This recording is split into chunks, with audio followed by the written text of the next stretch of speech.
Bonjour, welcome to my Bits and Bobs. I am Woochia, and for today I would like to have a close look at an AI made for music production. It's a software that uses AI to separate stems from a single bounce audio file. Basically, you give it a music as an MP3 or WAV file, and it will separate the voices, the guitars, the drums, etc. into separate tracks. From there, every note from each track will be displayed, so you can move them around to change the melody, you can add effects, and because the audio here is displayed a bit like MIDI notes, you can straight up replace an instrument in the mix. You can keep the note and have another instrument to play it, or you can save the instrument to use it to write your own melodies. So here the difference between MIDI and audio is kind of blurred, and we'll see exactly how it works. The software is called RipX and it's made by Hit and Mix, who are sponsoring this video. So for full disclosure, I am paid to make this video, but this review will be my own opinion based on my own experience with it. At this time I'm recording, I've read the whole manual, performed a couple of tests, but the real test will be now with you, so you can see what the experience with the software is really like. If you want to try RipX for yourself, there's a link in the description to get the free trial. So RipX is divided into several modules. There is DeepRemix that uses the AI to separate the stems so you can add effects or export them separately. There is DeepCreate that allows you to change the sound that are used to play each part. You can even mix tones together. And there is DeepAudio that allows you to process the samples directly, like you can play with the harmonics or use restoration tools. In this review, I will be focusing on DeepRemix and DeepCreate, as I don't have DeepAudio installed, so that will be out of the scope of this review. So let's go. So this is RipX. So as an example, I will load one of my own song that I didn't release yet, that is called I Care About You. It will ask me what I want. I want everything: the voice, the bass, the drum and percussion and other sounds. If you want only the stems to re-import them in your own DAW, you can do that by clicking this Save Stems Only. So I'll click Rip, and then it will analyze the song for me. I know I don't talk much, words can fall short of meaning. When I don't know what to say, I'd rather say nothing. Okay, so this is the rip in the middle with all the notes displayed on this keyboard. I mostly navigate with the mouse wheel and control with the mouse wheel to zoom out. I'm on PC, by the way. On the top left corner, you have your rips. The rips are basically the project files. You can open several at a time, so it's easier to copy and paste different things from one project to the other. And below that are the layers, which are the tracks of your song. Everything is color-coded, so everything that's yellow here is part of the voices, everything that is light blue is part of the guitar, everything that is dark blue is part of the bass, etc. You can solo and mute tracks here, so it's easy to have only the voice, for example. I know I don't talk much, words can fall short of meaning. Or you can have only the instrumental without the voice, for example.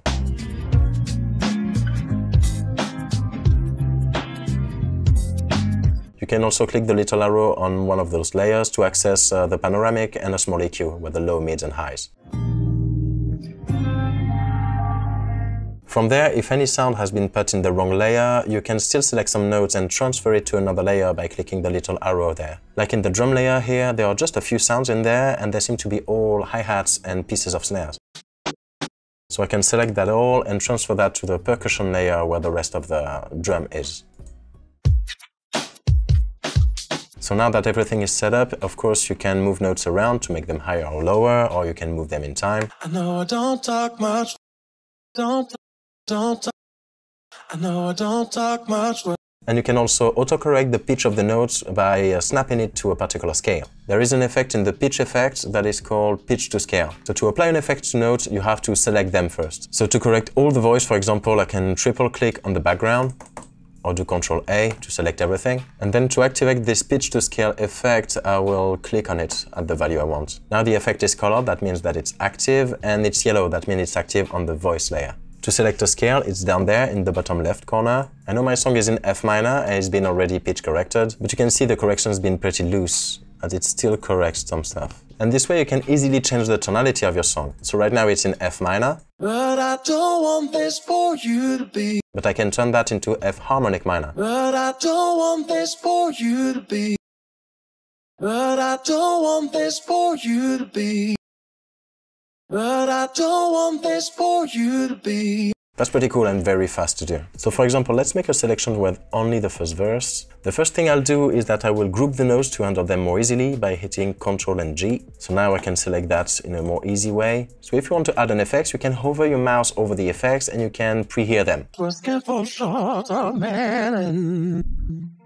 when I don't know what to say, I try to say nothing. But I don't want this for you to be any misleading. And to actually add the effect to the notes that are selected, you click on the effect. And you notice when you add an effect, there is a lane that appears at the bottom. This is an automation lane, so you can automate the parameters of each effect. Each time you click, you add a point, you can click and drag to draw the shape as you like, and to remove the point, you can do Ctrl-click.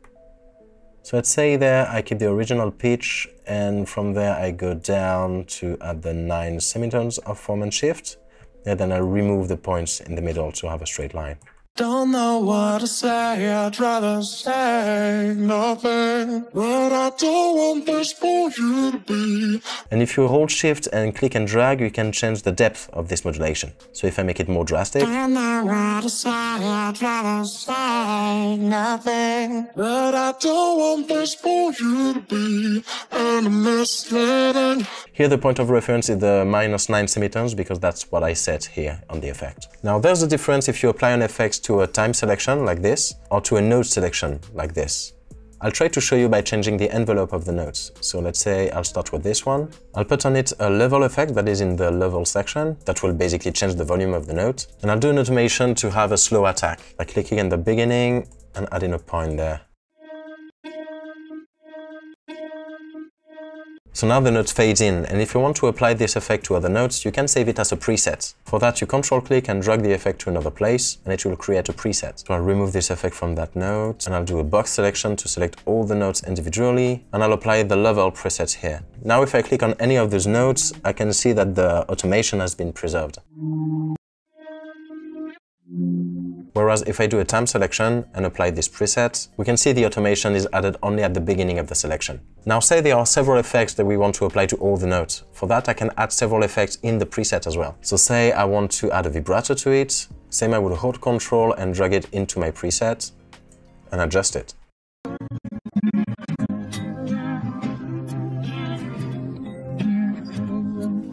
So I'll remove that effect for now, that was for the example. And I want to do an experiment because we can add several instances of the same effect into one preset.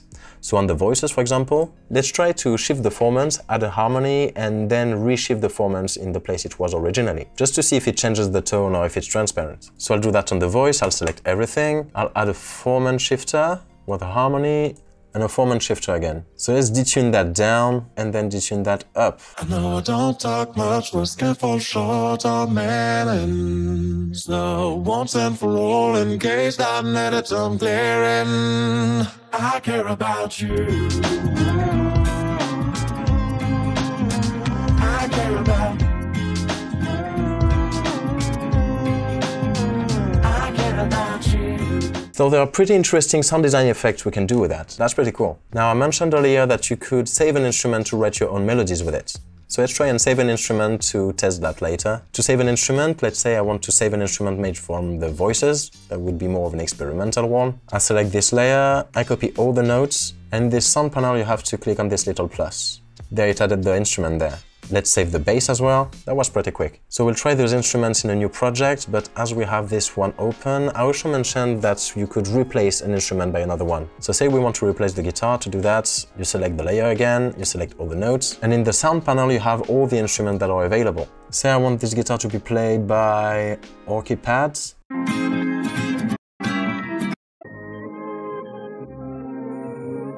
And by turning down this parameter, you can actually blend the sound of the guitar with this new instrument.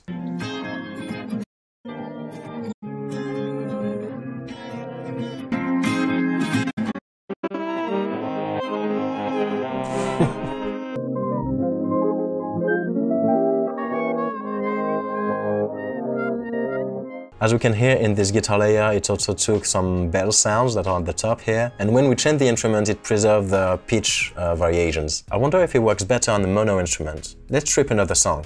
Let's try this one that I made only with a micro freak. It's kind of a curveball because I did this with only synth, so let's see how it reacts with synth. So let's see how it did. It recognized some voices. Okay, it's empty. It recognized some guitar. Okay, there are several sounds in there. The bass. It did a pretty good job on the bass. Violins. As it did a pretty good job with the bass, let's try to experiment with that. I'll duplicate this layer by right-clicking and doing duplicate. I'll call it other instruments, because I don't know what it will be. And just to make it in the range of another instrument, I will select all that and pitch it up by doing Ctrl and up arrow.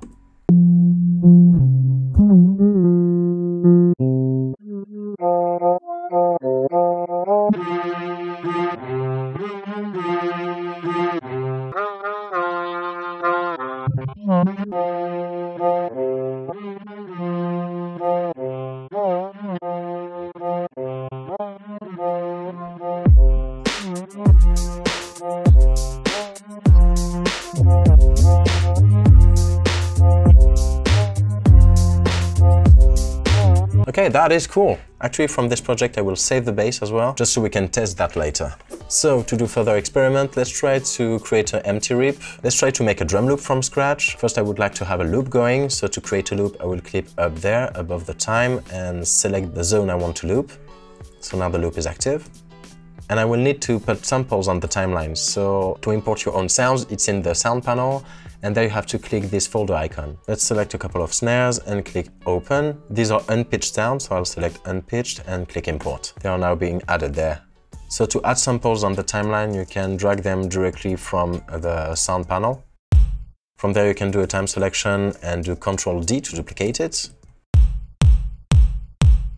Now let's add some hi-hats. If you want to change the sound of the note once it's on the timeline, you can select it and double-click another sound and it will replace it. So let's do a little rhythm with that. And I will automate the volume of that. So reduce the level first.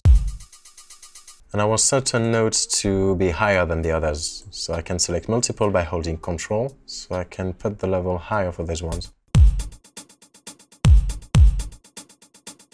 And I will also add a filter on there to keep only the high frequencies. Okay, so now let's add a snare. And notice when you add a sound, it locks it to the pitch it detects. But you can change it later. Okay, this can be interesting. Let's try to mix this one with another sound. Okay, let's add a bass to that so we can try other things. So to write the bass line, let's do a little experiment and try to sing the line. If you have a microphone plugged in, you can find it in the input panel. You first select the layer you want to record on, and then you select the microphone in the input tab.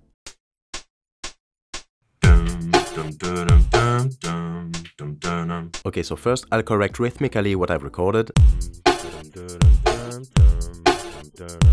Then I'll select all the notes and put a flattened pitch effect. I know I want this note to be less flat. See here, it doesn't work because I've put the effect on a time selection. I will rather do it on a note selection so every note can be different. So I select everything, remove this effect, do a note selection and then put it back. So now on this one I can lower it. Now I'll select all the notes and quantize the pitch. Here it chops up a little bit those notes, but perhaps that can do the effect of a slide on the frets of a bass. And on these notes it has separated some harmonics, so what I can do is select them and then right click to do join the selection. So now they're just one note. I'll do that for those notes as well. And now we can turn this into the instrument we like. Let's try the bass I saved from the Microfreak project. Okay, so maybe I didn't record them well, so let's try it again. I'll erase those instruments. So instead of doing a time selection, let's do a box selection and record this sound. Okay, let's try again with the bass. Seems to be working. Let's try the bass from the other song. Seems like it's not the same tonality. Maybe it has to do with the fact that the first bass is made of a lot of tiny notes that are a bit artifacty. So maybe that screwed up the note recognition, but maybe that's easy enough to correct by moving the notes around. Oh, and when you move the notes around, it still sticks to the scale. Okay, so it could be good to put a sidechain compressor on this bass, and that's actually possible. So I'll select the notes of my bass, I'll go into the level effects and add a compressor. You have two settings for the compressor, you have the threshold and a ratio next to it. To apply the sidechain, you need to drag the layer of the kick on there, which doesn't work if the kick layer is muted, and then you can notice a little difference, not much now. But if you hold shift, click and drag up, you can accentuate the effect. So here it's a pretty long kick, so all the time the kick plays, the bass is dug down, but you can still hear the effect. Okay, so you can save instruments from other songs, but you can also save instruments from VSTs. So let's try that. It's in the sound panel with this plugin icon here. Okay, so it's only VST3, let's see what we have. Let's take a preset, I know I like this one. Instrument name, so it will be a piano. Then you have some settings to know how many notes it will sample. Then click import, addictive keys, custom piano, okay, it's there.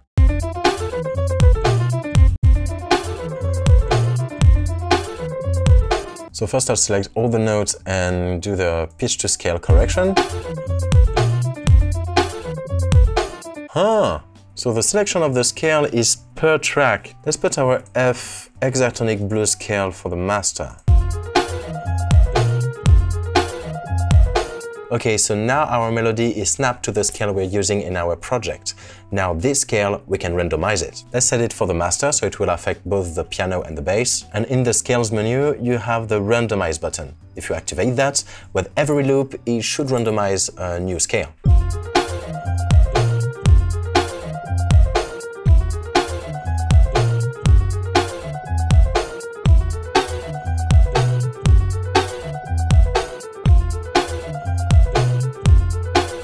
And once you're happy, you just have to pause the playback and remove the randomize function. Actually, I prefer the blues scale.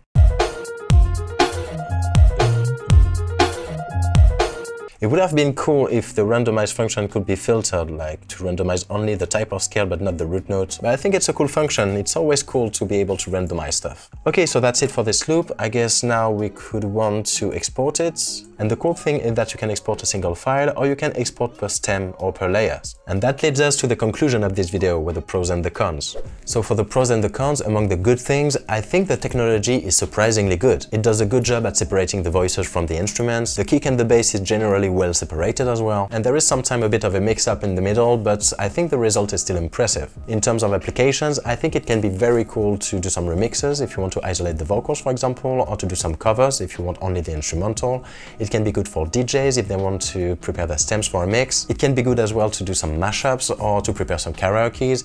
And the possibilities in terms of sound design is pretty cool as well. The way you can mix some tones the way it does, the fact that you can save instruments and all the things you can do with the effects, I think makes it a great tool for sound design or to prepare sample and loops. In terms of sample preparation, I think it's a very powerful tool with a lot of arrangement possibilities. And for the cons, I think the effects are quite simple and lack a lot of parameters. Like for the filters, you have the cutoff, but you don't have the resonance. For the compressor, you have the threshold and the ratio, but you don't have the attack and the release. But my guess is that this is a choice they made to make the software simpler to use. On the side of the interface, on the UI side, everything is simple to use, but I don't find it always intuitive. Maybe that's because I'm used to Ableton Live, but here are a couple of things that I wish could be improved. Sometimes when you select a layer and want to drag a sound in, it changes the layer automatically, so you don't put the sound in the layer you want. You can zoom in the timeline by clicking at the top of it and drag in left and right. And I would rather drag in up and down so I could still use left and right to move around while I zoom in. When you do a box selection to select some notes and then move them around, the border of the box selection cuts the notes in half. I would rather have the whole note selected so it moves the whole sound and not only the tail of it. And the Ctrl-Z, the undo function, doesn't work for everything. It doesn't work for the creation of new effect preset, or it doesn't work if you put some notes in a new layer. If you do Ctrl-Z, the notes don't come back to the layer it was previously. Most of these can be seen as minor things, and the good thing is that the software seems to be updated frequently. Like DeepCreate just came out, I had it for 2 weeks, and I already had an update. I still had a few bugs, like it doesn't seem to handle the import of more than 200 samples, for example. I had the opportunity to chat with them, and they are already planning new updates to add effects, for example, and sorting other things. So check out their website to see how the updates are going. All in all, I think it's a good software with a very impressive technology. Will I use it in the future?